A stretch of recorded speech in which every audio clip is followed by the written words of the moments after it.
The discussion around Assassin's Creed Shadows seems to be turning insane, since now the drama has been brought up to the Japanese Prime Minister. However, while most people think Japan is mad about the game for the same reasons as the West, the reality is completely different. And once you start seeing this controversy from both perspectives, you might start feeling a little weird about the whole thing. To set things straight, I'm not here to nitpick the game because people have already pointed out the inaccuracies and disrespect, and I don't need to go into it. What I am here to do is to look at the bigger picture, because what's happening with Assassin's Creed Shadows isn't just about the game. It's part of a much bigger pattern in how Japan-related discourse plays out online, and that is what I find the most interesting in all of this. So why is Japan upset about the Assassin's Creed Shadows then? Well, it's not because Yasuke was chosen as a protagonist for diversity, it's because he's simply a foreigner.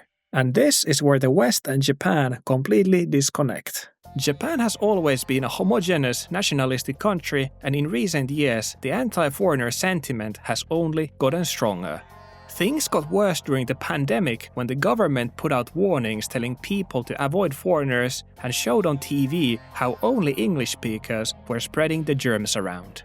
And now with the recent tourist boom, online discourse in here has gotten even crazier, with Japan becoming aggressively more anti-foreigner than ever. And here's where things start to get a bit weird to me. While Japan is growing more xenophobic, Westerners keep simping harder and harder for Japan. Online, Japan has become a heaven on earth, and Japanese people are treated like elves who need to be protected at all costs. With this in mind, let's look at how this plays into the Assassin's Creed Shadows debate. Take Hiroyuki Kara for example, a member of the Liberal Democratic Party in Japan, who recently stood in the National Diet and raised his concerns about Assassin's Creed Shadows, claiming that foreigners might imitate what's in the game and start running around shooting arrows and destroying shrines. 続きましてですね、この今言ういわゆる朝繰り問題ということについてお伺いしたいんですが、UBI ソフトの株式会社制作のゲームソフトのアサシンクリードシャドウズにですね、ゲームの中でですね、主人公の侍は刀を振り回して拝殿内で太鼓や神教、祭壇を粉砕しまして、そして境内にいる向こうの民や神職とおもしき人物などを切りつけ弓を射ったりするような乱暴狼藉ができるようになっています。観光客が急回復しまして各地でオーバーツーリズムによるさまざまな問題が生じております。攻撃や破壊する行為が現実世界で模倣される迷惑行為につながるんではないかと懸念しております。The funny and unsurprising thing with this is that once again people in the West cheer for him for standing up against a bad video game. But think about this. If a politician in the West got up on a podium and said Elden Ring is corrupting the youth, making them dodge roll IRL, wouldn't the internet roast them? The exact same thing is happening here, but because it's Japan, people just ignore the absurdity and just instinctively defend it. And hear me out, even though what Kara said isn't the most anti-foreigner thing out there compared to many other things I see in the news daily, but it shows the level of discussion we have here in Japan, where people can with a straight face tell the Prime Minister that they're worried foreigners will go on a rampage in Japan because of a video game. We're that far in the foreigner hysteria.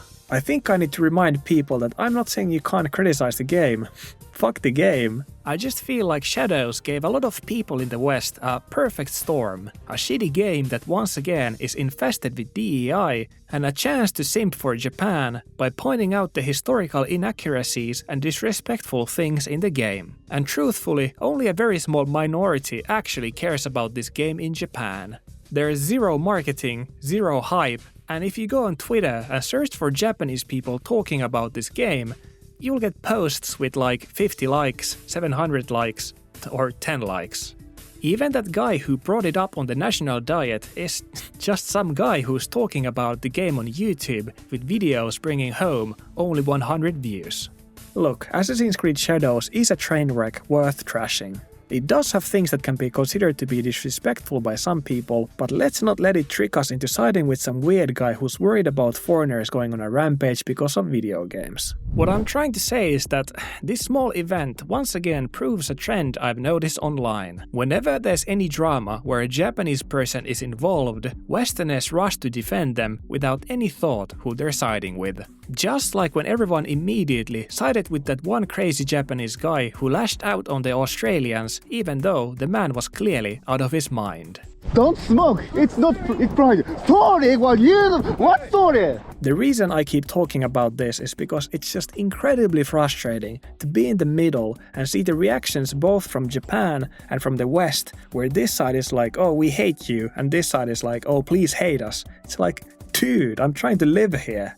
Many people in Japan right now are openly anti-foreigner, and Westerners online telling them how much they also hate all foreigners will not make them be in good favor once they arrive to Japan. They won't be one of the good ones, they will be lumped with the rest of them. Japan has amazing people, culture and traditions, but just like anywhere else in the world, there are people who don't like you for superficial reasons, such as you being a foreigner. And if Westerners online keep blindly simping those kind of people while the country's anti-foreigner sentiment keeps rising, soon they'll find themselves supporting a country that doesn't want them there. Simping for a country or an OnlyFans girl has the same path. At some point the simping stops being love and starts being self-destruction, and the moment you realize it, it's too late.